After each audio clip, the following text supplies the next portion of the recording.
મિત્રો ગણેશ ગોંડલે અલ્પેશ કથિરિયા પર આરોપ લગાવ્યો છે કે અલ્પેશ કથિરિયાએ 14 પાટીદાર યુવાનોની હત્યા કરી છે। મિત્રો હવે સવાલ એ થાય છે કે 14 લોકોની હત્યા કરનાર અલ્પેશ કથિરિયાનું અસલી સત્ય શું છે અને શા માટે તેમણે 14 પાટીદાર યુવાનો સાથે આવું કર્યું। જો તેમણે કોઈની હત્યા નથી કરી તો પછી 2 વર્ષ માટે જેલમાં કેમ જવું પડ્યું હતું। મિત્રો તમે પણ અલ્પેશ કથિરિયાનું અસલી સત્ય જાણવા માંગો છો ને કે કોણ છે તેઓ અને રાજકારણમાં કેવી રીતે આવ્યા તો ધ્યાનથી વિડીયો અંત સુધી જરૂર જુઓ। શરૂઆત કરીએ તે પહેલાં એક લાઈક જરૂર કરજો। મિત્રો સૌપ્રથમ આપણે જાણીશું કે શું અલ્પેશ કથિરિયાએ 14 પાટીદારોની હત્યા કરી છે કે નહીં। બાદમાં આપણે વાત કરીશું કે અલ્પેશ કથિરિયા કોણ છે।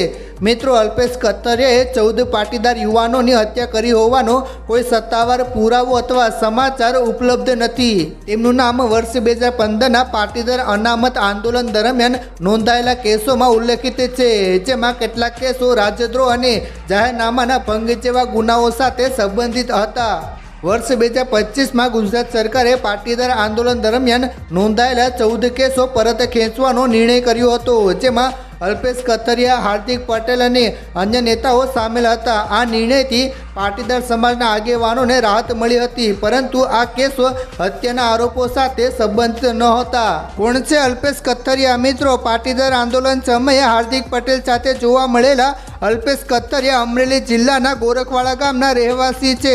અલ્પેશ એક સામાન્ય પરિવારમાંથી આવે છે અને પાટીદાર આંદોલન બાદ કાયદાકીય કાર્યવાહીને પગલે જેલમાં જવું પડ્યું હતું। જો કે ત્યારબાદ જામીન પર છુટકારો થયો હતો। જ્યારે હાર્દિક પટેલ કોંગ્રેસ સાથે જોડાયા ત્યારે અલ્પેશ કથિરિયા રાજકારણથી દૂર રહ્યા હતા।